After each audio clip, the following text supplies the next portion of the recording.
Au cours des 2 années qui suivirent, je vis de moins en moins Derby. Une quinzaine de jours pouvaient s'écouler sans que retentisse à la porte d'entrée son signal familier. 3 coups. Pause. 2 coups. Quand cela arrivait, ou quand j'allais moi-même lui rendre visite, de plus en plus rarement, je dois l'admettre, il éludait soigneusement les questions essentielles.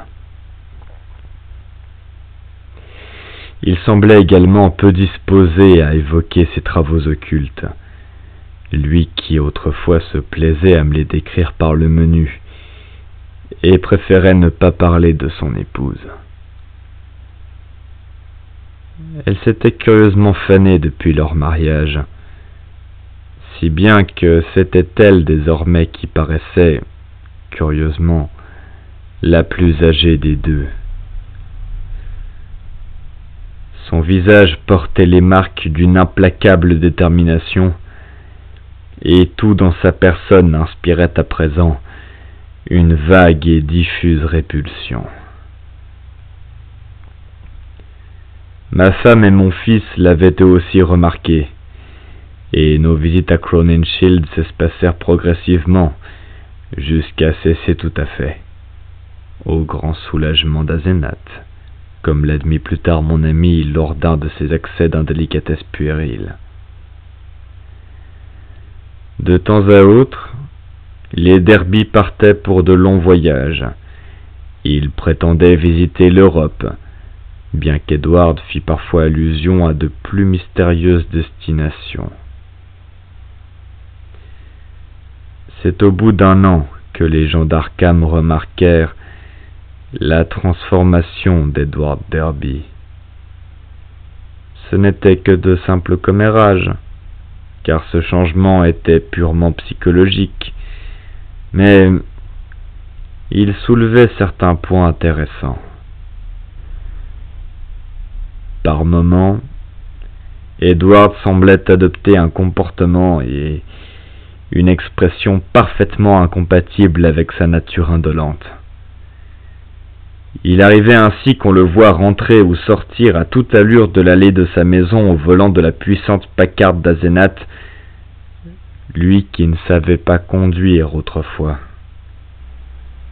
Il la pilotait en expert et affrontait les aléas de la circulation avec une dextérité et un aplomb tout à fait étrangers à son tempérament habituel.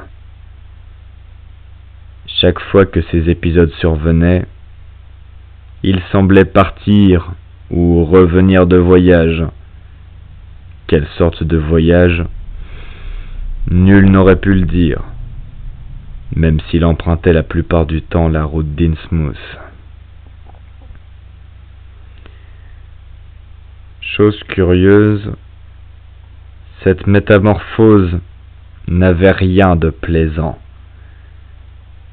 Certains lui trouvaient dans ces moments-là une ressemblance troublante avec son épouse, ou avec le vieil Ephraim Waite lui-même.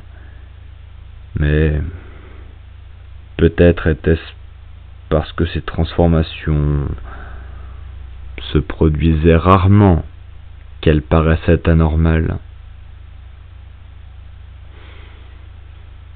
Parfois, il revenait de ses escapades quelques heures seulement après être parti, mollement étendu sur la banquette arrière de la voiture, tandis qu'un chauffeur en livrée ou un mécanicien le ramenait à Crowninshield. Par ailleurs, lorsqu'il se montrait en ville pour rendre visite aux quelques amis qui lui restaient, et au nombre desquels je figurais, il retrouvait son allure indécise d'autrefois, ainsi qu'un air d'irresponsabilité juvénile encore plus marqué qu'auparavant. Alors même que le visage d'Asenath prenait de l'âge, celui d'Edward, en dehors de ces rares périodes de transformation, se relâchait en une sorte de masque exagérément enfantin, traversé par des instants de fugitives expressions de tristesse ou de lucidité poignante. tout cela était fort déconcertant. Les Derby avaient entre-temps cessé de fréquenter le cercle de noceurs de l'université, non pas du fait de leur propre aversion, me dit-on, mais parce que certaines de leurs expériences choquaient jusqu'aux plus endurcis des autres décadents.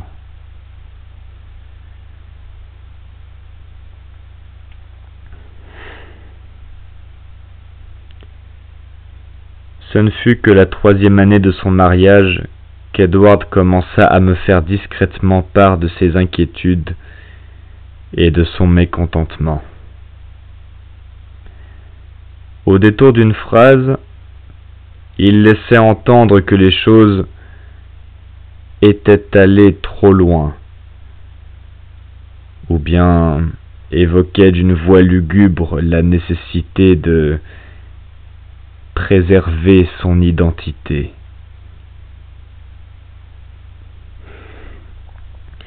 Je ne relevai pas immédiatement ces allusions, mais elles finirent par m'alerter, et je l'interrogeai prudemment. Je n'avais pas oublié ce qu'avait dit la fille de mon ami à propos de l'influence hypnotique qu'exerçait Asenath sur ses camarades d'école, et notamment ces cas d'échange d'enveloppes physiques au cours desquels les étudiantes avaient cru contempler leur propre corps à travers les yeux de la jeune Waite. Mes questions parurent tout à la fois effrayer et soulager Edward, et il me glissa que nous aurions bientôt une conversation sérieuse.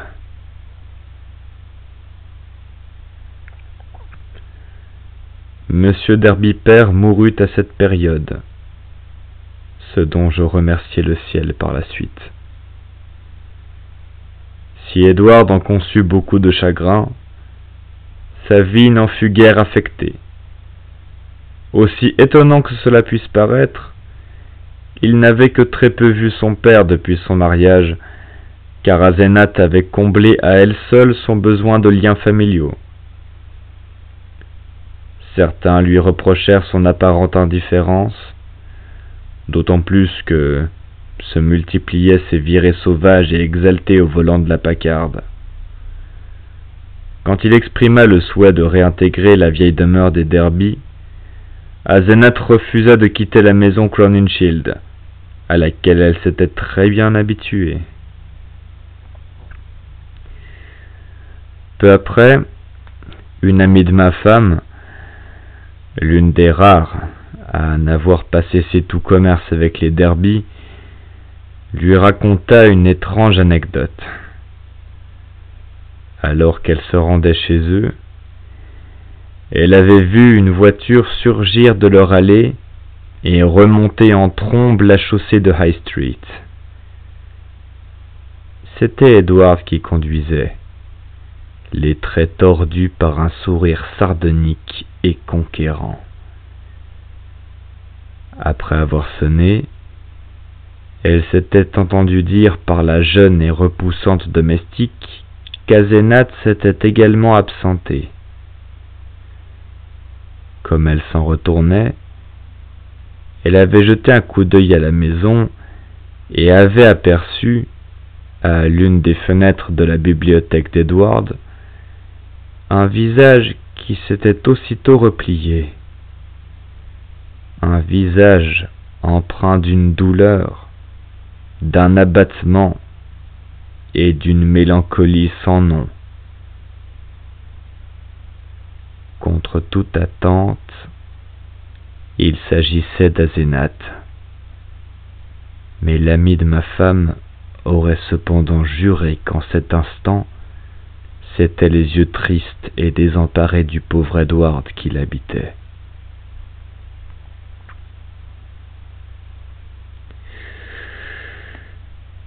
Les visites d'Edward se firent bientôt plus fréquentes, et ses allusions plus concrètes. Ce qu'il me révélait était incroyable, même dans cette ancienne ville d'Arkham pleine de légendes. La sincérité et la conviction avec lesquelles il me dévoilait son ténébreux savoir me firent craindre pour sa santé mentale. Il évoquait de terrifiants conclaves tenus dans des lieux reculés, des ruines cyclopéennes enfouies au plus profond des marais du Maine, sous lesquels d'immenses escaliers plongeaient dans d'abyssales ténèbres foisonnant de mystères, d'angles complexes franchissant des murs invisibles vers d'autres régions de l'espace et du temps, ainsi que d'ignobles échanges de personnalités permettant d'explorer des territoires lointains et interdits d'autres mondes et d'autres plans d'existence.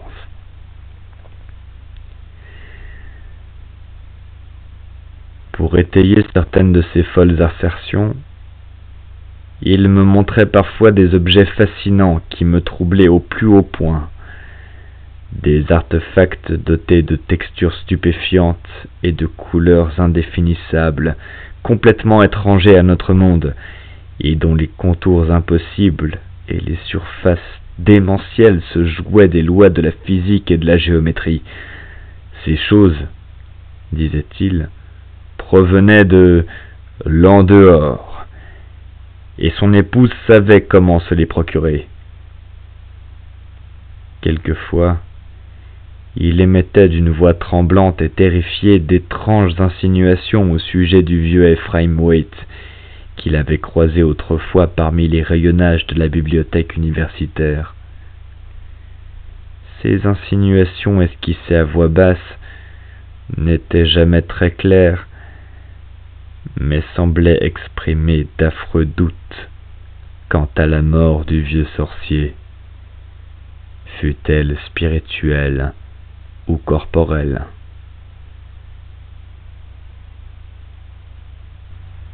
Par moments, Edward s'interrompait au beau milieu d'une phrase, et je me demandais alors si Asenath n'était pas capable d'entendre ses propos à distance et d'endiguer le flot de ses paroles grâce à quelque mesmérisme télépathique de même nature que celui qu'elle avait employé à l'école. Elle n'ignorait certainement pas qu'Edward me livrait ses secrets, car au fil des semaines, elle déploya pour mettre fin à ses visites un véritable arsenal de paroles et de regards chargés d'une inexplicable puissance. Il ne parvenait plus à me voir qu'au prix d'immenses efforts, car même s'il prétendait se rendre ailleurs que chez moi, une force invisible entravait invariablement ses pas, ou bien lui faisait oublier sa destination initiale. Ces visites avaient généralement lieu lorsqu'Asenath était parti dans son propre corps, comme le fit étrangement remarquer Edward un jour. À son retour, les domestiques, qui guettaient les allées et venues de leur maître, ne manquaient pas d'en informer leur maîtresse, mais, à l'évidence, elle trouvait peu opportun de remédier à ce problème d'une manière plus radicale.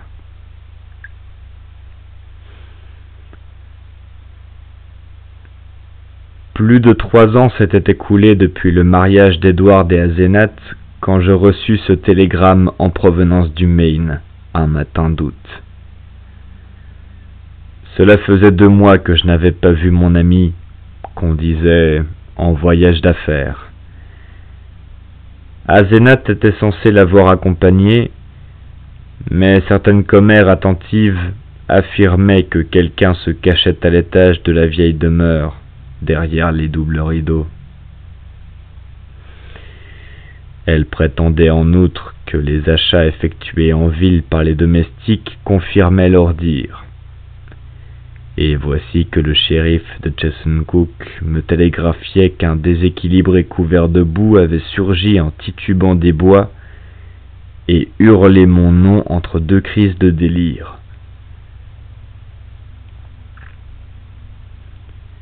Il s'agissait d'Edward, tout juste capable de se rappeler son nom et le mien, ainsi que mon adresse. Le village de Chesuncook jouxte la plus sauvage, la plus profonde et la moins explorée de toutes les forêts du Maine, et j'y parvins après une journée de voyage sous les frondaisons grandioses et inquiétantes des hautes futaies, ballottées au gré des ornières et des frondières de la route. Je trouvai Derby prostré au fond d'une cellule de la ferme communale, oscillant entre torpeur et hystérie. Il me reconnut aussitôt, et m'adressa un torrent de paroles insensées. « Dan, pour l'amour de Dieu, la fosse aux Chogottes, au bas des 6000 marches, l'abomination des abominations. Je n'ai jamais voulu qu'elle m'y emmène, et c'est là que je me suis retrouvé. Il y a Shub-Niggurath. La forme s'est dressée au-dessus de l'autel et 500 gorges ont rugi. La chose encagoulée a bêlé Kamog, Kamog. C'était le nom du vieil Éphraïm lors de cette messe corrompue. Et j'étais là où elle avait promis de ne jamais m'emmener. 1 minute plus tôt, j'étais enfermé dans la bibliothèque et brusquement je me retrouvais là où elle était allée avec mon corps, dans ce lieu du suprême blasphème, ce gouffre impie où se dresse la porte du royaume des ombres et son terrible gardien. J'ai vu un Shoggoth. Il changeait de forme. Je n'en peux plus. Je ne le supporterai plus. Je la tuerai si jamais elle me renvoie là-bas. Je tuerai cette créature, quelle qu'elle soit. Homme, femme ou chose, je la tuerai. Je la tuerai de mes propres mains.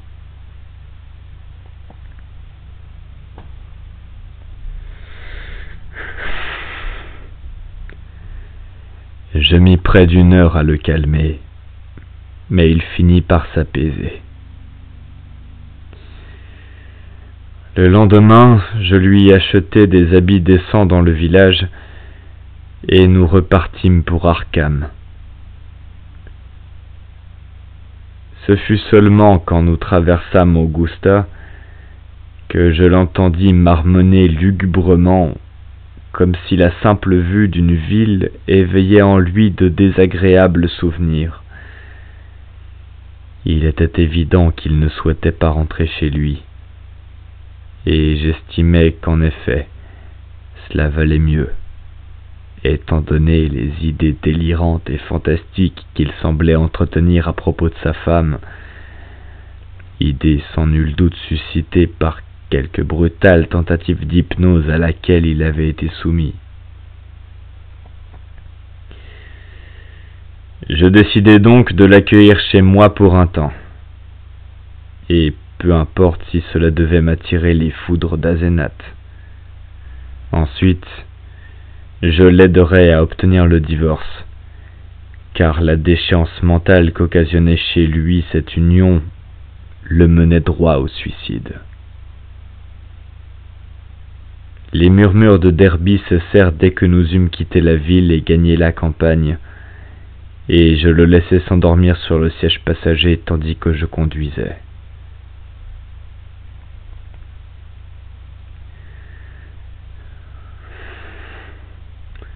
Au crépuscule, tandis que nous filions à travers Portland, Derby se remit à marmonner, plus distinctement cette fois. En tendant l'oreille, je discernais un flot d'accusations démentes au sujet d'Asenath. L'influence néfaste de la jeune femme sur les nerfs d'Edward était évidente, tant elle semblait la clé de voûte d'une incroyable construction psychotique.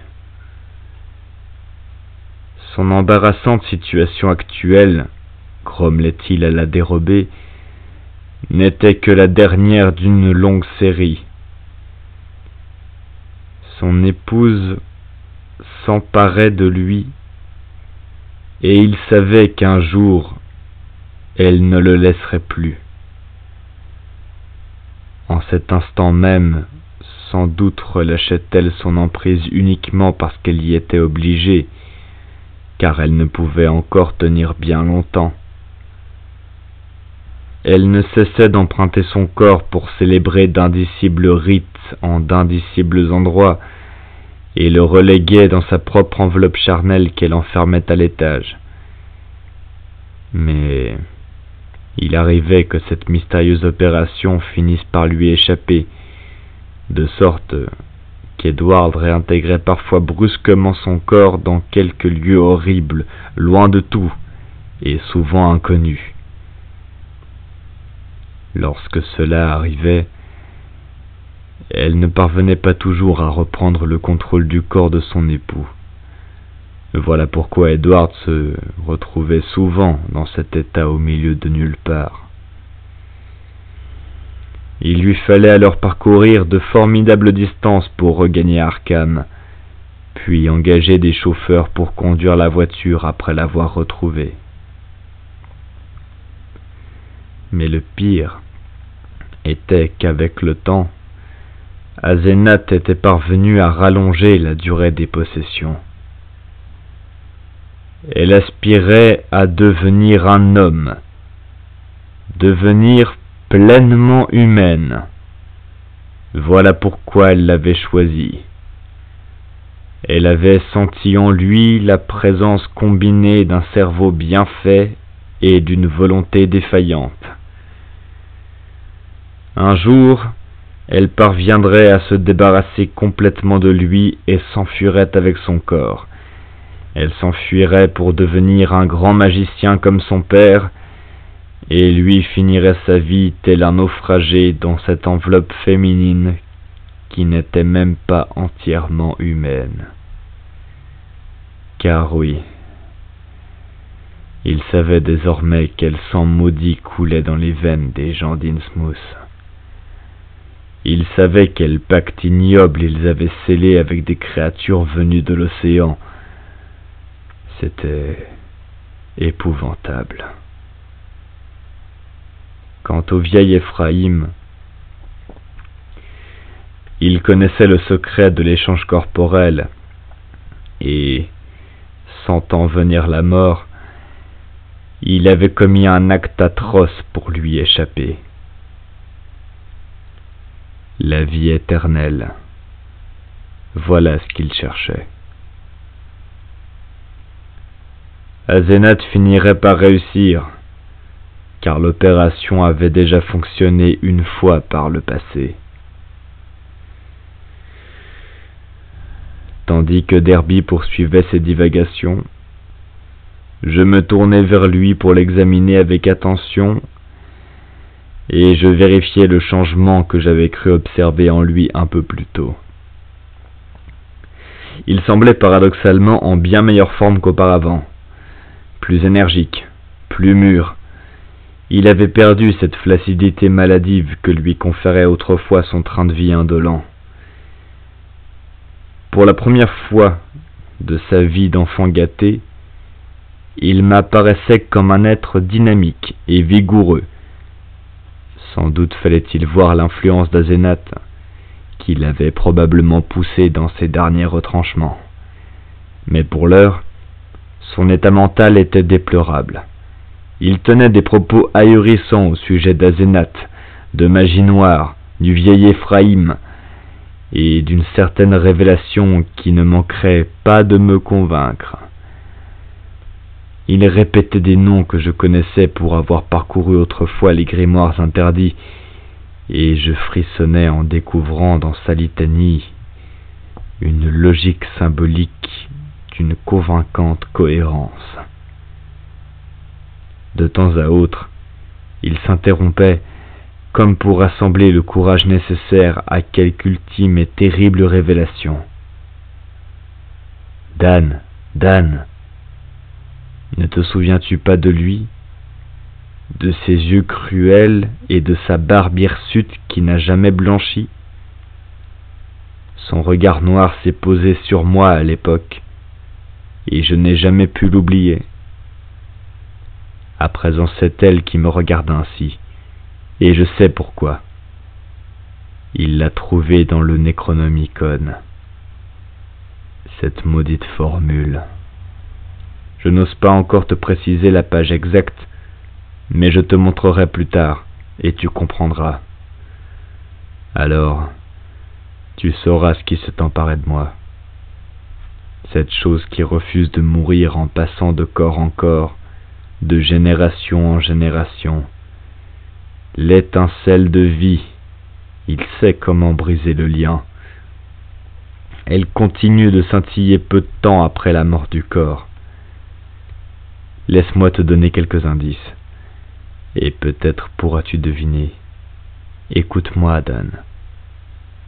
Sais-tu pourquoi mon épouse se donne tant de mal pour écrire de cette absurde manière penchée?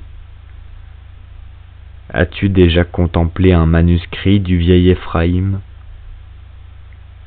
Veux-tu savoir pourquoi j'ai tremblé quand j'ai vu certaines notes hâtivement rédigées par Asenath? Asenath. Existe-t-elle seulement? Pourquoi croit-il avoir trouvé du poison dans l'estomac d'Éphraïm? Pourquoi les Djilman parlent-ils à voix basse des glapissements qu'il a poussés, des cris d'enfant terrifiés quand il est devenu fou, et qu'Asenath l'a enfermé dans le grenier capitonné où l'on avait cloîtré sa propre mère? Était-ce bien l'âme d'Éphraïm qu'elle avait emprisonnée? Qui a enfermé qui? Pourquoi, à ton avis, le vieux sorcier cherchait-il depuis des mois un être à l'esprit puissant et à la volonté déficiente? Pourquoi maudissait-il sa fille de n'être pas née homme? Dis-moi, Daniel Upton, quel échange abject fut perpétré dans cette maison maudite où ce monstre blasphématoire tenait à sa merci sa fille confiante, influençable et moins qu'humaine? N'a-t-il pas opéré un transfert permanent, comme elle finira par le faire avec moi? Explique-moi pourquoi cette créature qui se fait appeler Asenath change d'écriture quand elle relâche son attention, si bien qu'on ne peut différencier sa graphie de celle de...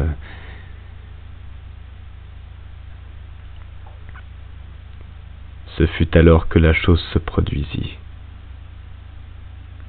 Tandis qu'il divaguait, la voix de Derby s'était faite affreusement stridente quand elle se brisa soudain, comme si on avait appuyé sur un interrupteur. Me revinrent en mémoire toutes ces fois où, chez moi, il avait subitement interrompu ses confidences. Je m'étais alors vaguement imaginé qu'Asenath pouvait projeter, par la seule force de sa volonté, quelque mystérieuse onde mentale afin de réduire Édouard au silence. Ce à quoi j'assistais ce soir-là était cependant tout à fait différent, et je le sentis infiniment plus terrible. Le visage de mon ami se tordit jusqu'à en devenir presque méconnaissable, tandis que le reste de son corps était parcouru d'un profond frémissement, comme si tous ses os, ses organes, ses muscles, ses nerfs et ses glandes se reconfiguraient pour adopter une posture, une physionomie et une personnalité radicalement nouvelles. Je ne saurais dire exactement où se concentrait l'horreur suprême de cette scène, mais je fus submergé par une telle vague de nausée et de répulsion, une telle impression pétrifiante et glaçante de me trouver en présence de quelque chose de fondamentalement étrange et anormal, que je sentis mes mains faiblir sur le volant.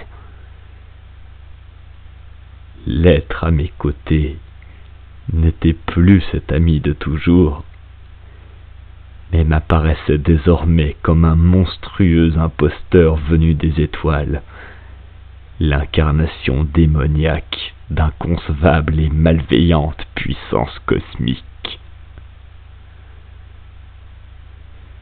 Profitant de ma faiblesse passagère, mon compagnon s'empara du volant et m'ordonna de changer de place avec lui.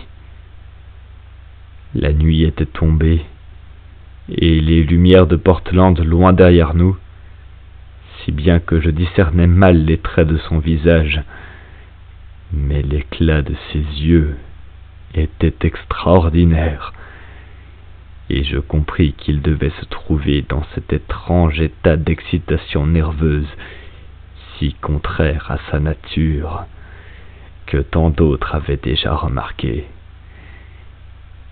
Il paraissait bizarre et incroyable que l'apathique Edward Derby, lui qui n'avait jamais été capable de s'affirmer et qui n'avait jamais appris à conduire, puisse exiger de prendre le volant de ma propre voiture, et pourtant c'était précisément ce qui venait de se produire.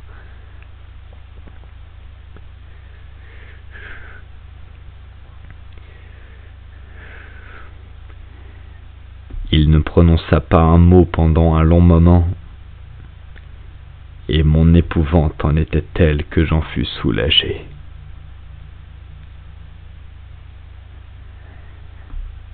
À la lueur des réverbères de Bideford et de Saco, je remarquai sa bouche pincée en une moue volontaire et frissonner devant l'éclat de ses yeux. Les gens avaient raison. Il ressemblait de façon diabolique à sa femme et au vieil Ephraïm lors de ses changements d'humeur. Je ne m'étonnais guère de l'aversion que cette métamorphose inspirait alors, tant elle revêtait un aspect démoniaque et malsain. Sans compter que les affirmations délirantes qui l'avaient précédée la paraient d'un éclat plus sinistre encore. Cet homme n'était pas l'Edward Derby aux côtés duquel j'avais grandi, mais un étranger, un avatar surgi de quelque noir abîme.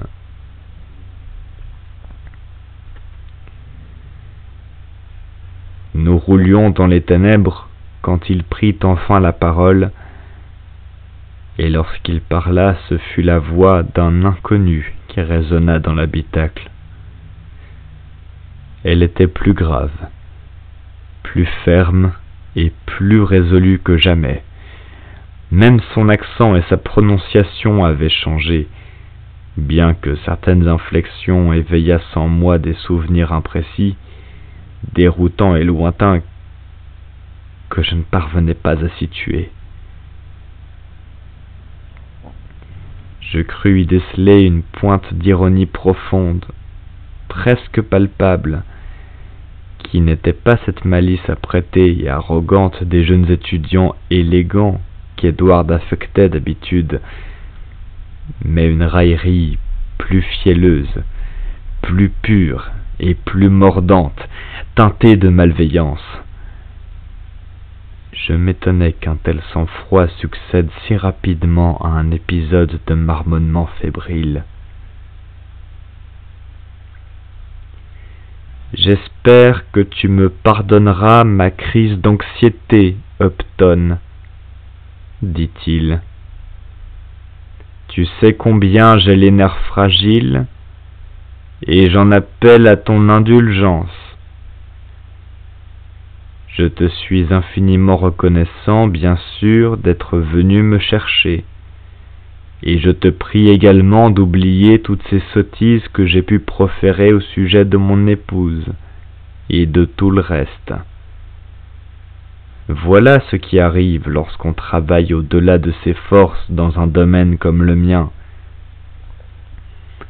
Ma tête est pleine d'extravagantes notions, et l'épuisement a tendance à leur trouver toutes sortes d'applications concrètes.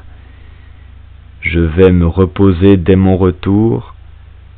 Tu ne me verras probablement pas avant quelque temps. Mais surtout n'en rejette pas la faute sur Asenath.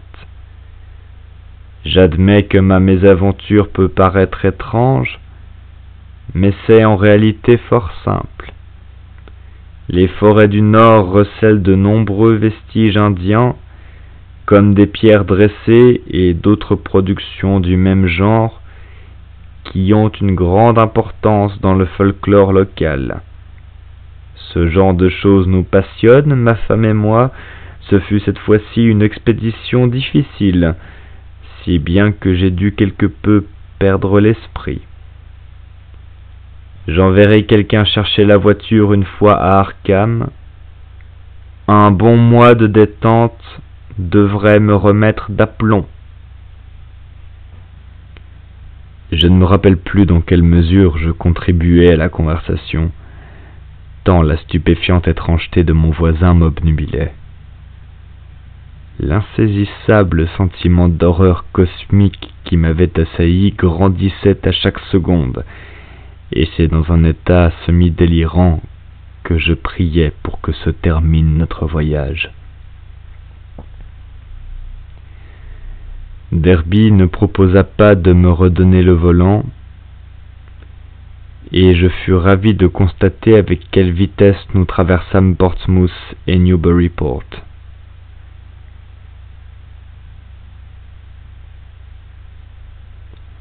À l'intersection où la grande route s'enfonce dans les terres et contourne Innsmouth, je craignais à moitié que mon conducteur s'engage sur la lugubre route du littoral menant à cette ville maudite. Et il n'en fit rien, heureusement.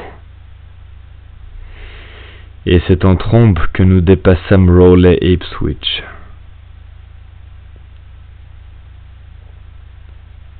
Nous arrivâmes à Arkham avant minuit, trouvant les lumières de la maison Crowninshield encore allumées. Derby renouvela rapidement ses remerciements avant de descendre de voiture, et j'éprouvai un curieux soulagement en rentrant chez moi. Le voyage avait été éprouvant, d'autant plus que je n'aurais pas su vraiment expliquer les raisons de mon malaise, et savoir que je ne reverrais pas Edward avant longtemps ne m'attristait guère.